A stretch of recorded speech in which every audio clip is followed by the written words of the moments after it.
राधे राधे मेरे प्यारे भाइयों बहनों माताओं व बंधुओं। आज कार्तिक मास में मैं आपके लिए लाई हूँ कार्तिक मास की कथा।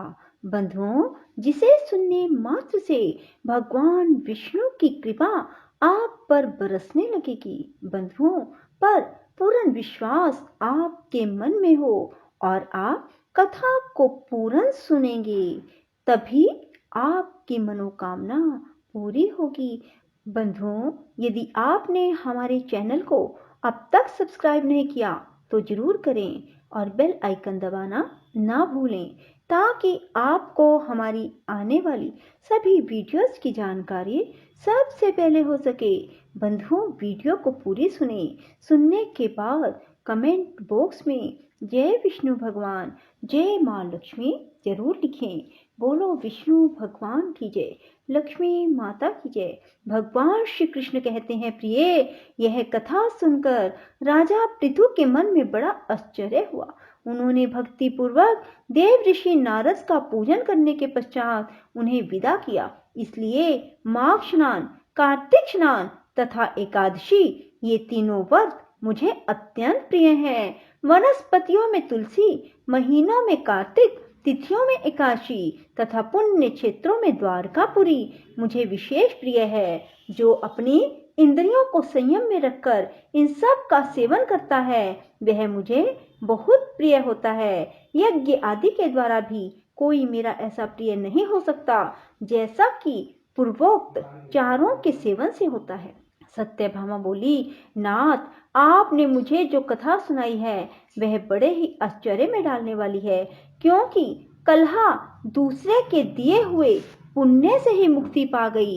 इस कार्तिक मास का ऐसा प्रभाव है और यह आपको इतना प्रिय है कि इसमें किए हुए स्नान दान से कलहा के पतिद्रोह आदि पाप भी नष्ट हो गए। प्रभु, जो दूसरे के किए हुए पुण्य है वह उसके देने से तो मिल जाता है, किंतु बिना दिया हुआ पुण्य मनुष्य किस मार्ग से पा सकता है। भगवान श्री कृष्ण ने कहा, प्रिय, सतयुग, त्रेता और द्वापर में देश, ग्राम और कुल भी मनुष्य के किए हुए पुण्य और पाप के भागी होते हैं, परंतु कलयुग में केवल कर्ता को ही पुण्य और पाप का फल भोगना पड़ता है। पढ़ाने से, यज्ञ कराने से अथवा एक पंक्ति में बैठकर भोजन करने से भी मनुष्य दूसरों के पुण्य और पाप का चौथाई भाग परोक्ष रूप से पा लेता है। एक आसन पर बैठने, एक सवारी पर चलने, श्वास का स्पर्श होने और परस्पर अंग सट जाने से भी निश्चय ही पुण्य पाप के छठे अंश का फल भागी होना पड़ता है। स्पर्श करने से, बातचीत करने से, दूसरे की स्तुति करने से भी मानव पुण्य पाप के दशम अंश को ग्रहण करता है। देखने से, नाम सुनने से, मन के द्वारा चिंतन करने से दूसरे के पुण्य पाप का शतांश भाग प्राप्त होता है। जो दूसरे की निंदा करता, चुगली खाता और उसे धिक्कार देता है, वह उसके किए हुए पातक को स्वयं लेकर बदले में अपने पुण्य को देता है। एक पंक्ति में बैठकर भोजन करने वाले लोगों में से जो किसी को परोसने में छोड़ देता है, उसके पुण्य का छठा भाग उस छोड़े हुए व्यक्ति को मिल जाता है। जो स्नान और संध्या आदि करते समय किसी को छूता या उससे बातचीत करता है, उसे अपने कर्म जनित पुण्य के छठे अंश को उस व्यक्ति के लिए निश्चय ही देना पड़ता है। जो धर्म के उद्देश्य से दूसरे मनुष्य से धन की याचना करता है, उसके पुण्य कर्म के फल को धन देने वाला व्यक्ति भी पाता है। जो दूसरे का धन चुरा कर पुण्य कर्म करता है, उसका फल धनी को ही मिलता है, कर्म करने वाले को नहीं। जो मनुष्य दूसरे का ऋण चुकाए बिना ही मर जाता है, उसके पुण्य को धनी मनुष्य अपने धन के अनुसार बांट लेता है। कर्म करने की सलाह देने वाला, अनुमोदन करने वाला, सामग्री जुटाने वाला, बल से सहायता करने वाला पुरुष भी पुण्य पाप के छठे अंश को पा लेता है। राजा अपनी प्रजा से, गुरु शिष्य से, पति अपनी पत्नी से, पिता अपने पुत्र से, उसके पुण्य पाप का छठा अंश प्राप्त करता है। स्त्री भी यदि सदा अपने पति के मन के अनुसार चले और सदा उसे संतोष देने वाली हो तो वह पति के पुण्य का आधा भाग प्राप्त करती है। स्वयं धन देकर अपने नौकर या पुत्र के अतिरिक्त किसी दूसरे के हाथ से दान कराने वाले पुरुष के पुण्य कर्मों के छठे भाग को कर्ता ले लेता है। वृत्ति देने वाला पुरुष वृत्ति भोगी के पुण्य का छठा अंश ले लेता है, किंतु यदि उसके बदले में उसने अपने या दूसरे की सेवा ना कराई हो तभी उसे लेने का अधिकारी होता है। इस प्रकार दूसरों के किए हुए पुण्य और पाप बिना दिए ही सदा आते रहते हैं। इस विषय में एक प्राचीन इतिहास है जो बहुत ही उत्तम और पुण्यमय बुद्धि प्रदान करने वाला है। सुनो, पूर्व काल की बात है। अवंतीपुरी में धनेश्वर नामक एक ब्राह्मण रहता था। वह ब्राह्मणोचित कर्म से भ्रष्ट, पाप परायण और खोटी बुद्धि वाला था। रस, कंबल और चमड़ा आदि बेचकर, झूठ बोलकर वह जीविका चलाता था। उसका मन चोरी, वेश्यागमन, मदिरापान और जुए आदि में सदा आसक्त रहता था। एक बार वह खरीद बिक्री के काम से देश देशांतर में भ्रमण करता हुआ महिष्मतीपुरी में जा पहुंचा, जिसकी चार दीवारी से सटकर बहने वाली पाप नाशनी नर्मदा सदा सुशोभित होती रहती है। वहां कार्तिक का व्रत करने वाले बहुत से मनुष्य अनेक गांवों से स्नान करने के लिए आए थे। धनेश्वर ने उन सब को देखा। कितने ही ब्राह्मण स्नान करके यज्ञ तथा देव पूजन में लगे थे। कुछ लोग पुराणों का पाठ करते और कुछ लोग सुनते थे। कितने ही भगत नाच, गान, दान और वाद्य के द्वारा भगवान विष्णु की स्तुति में संलग्न थे।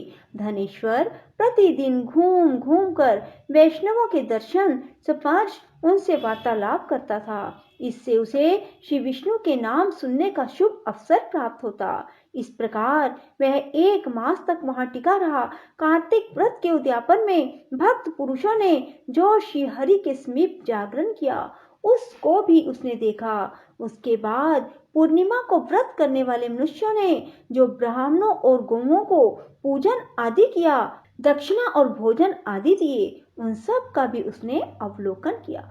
तत्पश्चात सूर्यास्त के समय श्री शंकर जी की प्रसन्नता के लिए जो दीप उत्सर्ग की विधि की गई उस पर भी धनेश्वर की दृष्टि पड़ी। उस तिथि को भगवान शंकर ने तीनों पुरों को दाह किया था। इसीलिए भगत पुरुष उस दिन दीप उत्सर्ग का महान उत्सव किया करते थे।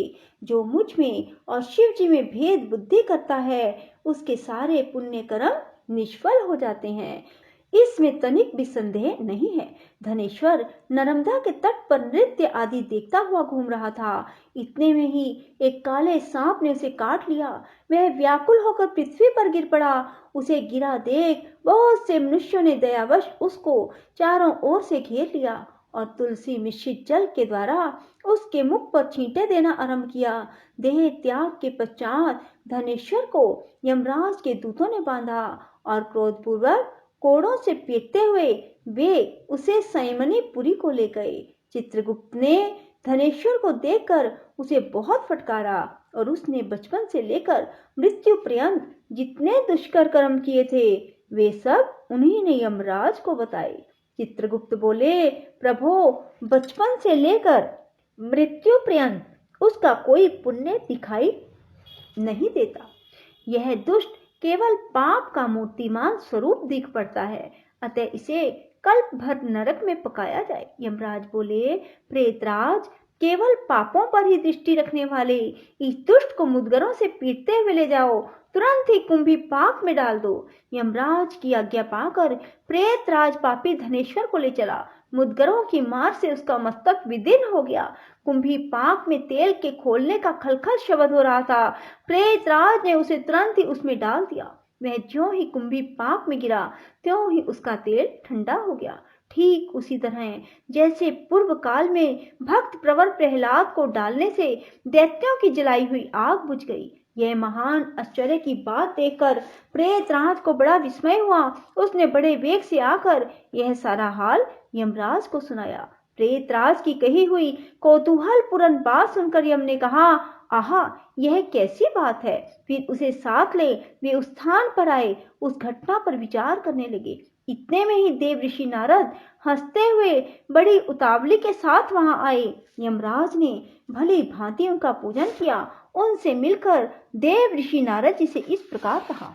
नारद जी बोले, सूर्य नंदन, यह नरक भोगने के योग्य नहीं है, क्योंकि इसके द्वारा ऐसा कर्म बन गया है जो नरक का नाश करने वाला है। जो पुरुष पुण्य कर्म करने वाले लोगों का दर्शन, स्पर्श और उसके साथ वार्तालाप करता है, वह उनके पुण्य का छठा अंश प्राप्त कर लेता है। यह तो 1 मास तक श्री हरि के कार्तिक व्रत का अनुष्ठान करने वाले असंख्य मनुष्यों के संपर्क में रहा है, अतः उन सब के पुण्य अंश का भागी हुआ है। उनकी सेवा करने के कारण इसे संपूर्ण व्रत का पुण्य प्राप्त हुआ है, अतः इसके कार्तिक व्रत से उत्पन्न होने वाले पुण्यों की कोई गिनती नहीं है। कार्तिक व्रत करने वाला पुरुष बड़े से बड़े पातकों का भी भक्त वत्सल श्री विष्णु पूर्णतया नाश कर डालते हैं। इतना ही नहीं, अंत काल में वैष्णव पुरुषों ने तुलसी मिश्रित नर्मदा के जल से इसको नहलाया है और श्री विष्णु के नाम का भी श्रवण कराया है, इसलिए इसके सारे पाप नष्ट हो गए। अब धनेश्वर उत्तम गति प्राप्त करने का अधिकारी हो गया। यह वैष्णव पुरुषों का कृपा पात्र है, अतः इसे नरक में ना पकाओ। इसको अनिच्छा से पुण्य प्राप्त हुआ है, इसलिए यह यक्ष योनि में रहे और संपूर्ण नरकों के दर्शन मात्र से अपने पापों का भोग पूरा कर ले। भगवान श्री कृष्ण कहते हैं, प्रिय, यों कहकर देव ऋषि नारद चले गए। फिर यमराज अपने सेवक के द्वारा उस ब्राह्मण को संपूर्ण नरकों का दर्शन कराने के लिए वहां से ले गए। इसके बाद यम की आज्ञा का पालन करने वाला प्रेतराज धनेश्वर को संपूर्ण नरकों के पास ले गया और उसका अवलोकन करता हुआ इस प्रकार कहने लगा। प्रेतराज ने कहा, धनेश्वर, महान भय देने वाले इस घोर नरकों की ओर दृष्टि डालो। इनमें पापी पुरुष सदा यमराज के सेवकों द्वारा पकाए जाते हैं। यह जो भयानक नरक दिखाई देता है, इसका नाम तपत बालुक है। इसमें ये पापाचारी जीव अपनी देह दग्ध होने के कारण क्रंदन कर रहे हैं। जो मनुष्य बलि वैश्य देव के अंत में भूख से दुर्बल हो घर पर आए हुए अतिथियों का सत्कार नहीं करते, वे अपने पाप कर्म के कारण इस नरक में कष्ट भोगते हैं। जो गुरु, अग्नि, ब्राह्मण, गो, देवता, मूर्त, अभिषिक्त राजाओं को लात मारते हैं, वे ही पापी यहाँ दृष्टि गोचर हो रहे हैं। यहाँ तपी हुई बालू पर चलने के कारण इनके पैर जल गए हैं। इस नरक के 6 अवान्तर भेद हैं।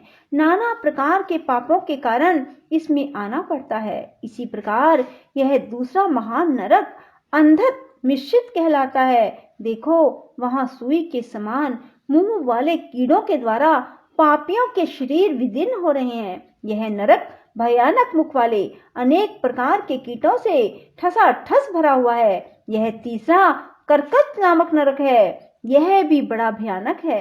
इसमें पापी मनुष्य आरे से चीरे जाने का कष्ट भोगते हैं। असीपत्र वन आदि भेदों से यह नरक 6 प्रकार बताया गया है।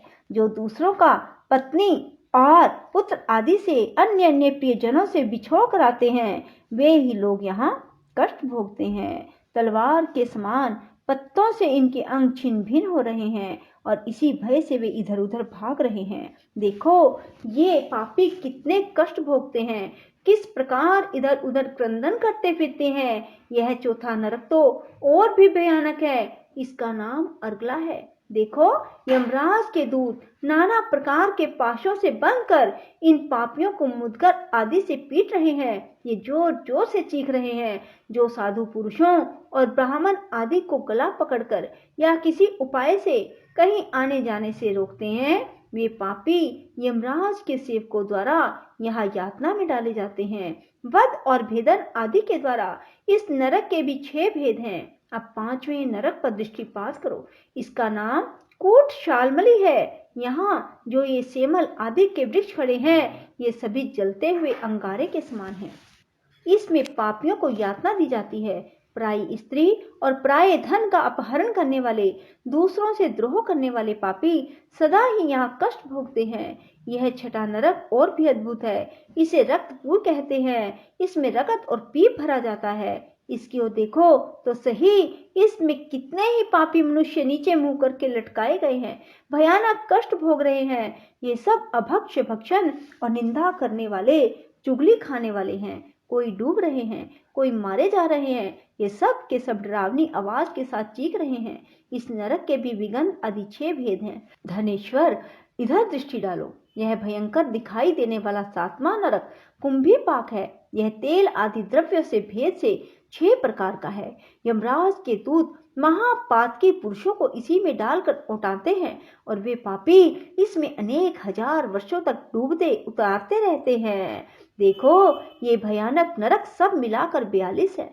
बिना इच्छा के किया हुआ पातक शुष्क कहलाता है और इच्छा पूर्वक किए हुए पातक को आर्त कहते हैं। आर्त और शुष्क आदि भेदों से प्रत्येक नरक 2 प्रकार का है। इस प्रकार ये नरक पृथक पृथक 84 की संख्या में स्थित है। आपांगते, मलिनीकरण, जाति भ्रंशकर, उपपातक, अतिपातक, महापातक, ये 7 प्रकार के पातक माने गए हैं। इनके कारण पापी पुरुष उपयुक्त 7 नरकों में क्रमशः यातना भोगते हैं। तुम्हें कार्तिक व्रत करने वाले पुरुषों का संसर्ग प्राप्त हो चुका था, इसलिए अधिक पुण्य राशि का संचय हो जाने से नरकों के कष्ट से छुटकारा मिल जाता है। भगवान श्री कृष्ण कहते हैं, सत्यभामा, इस प्रकार प्रेतराज धनेश्वर को नरकों का दर्शन कराकर उसे यक्ष लोक में ले गया और वहां जाकर वह यक्ष हुआ।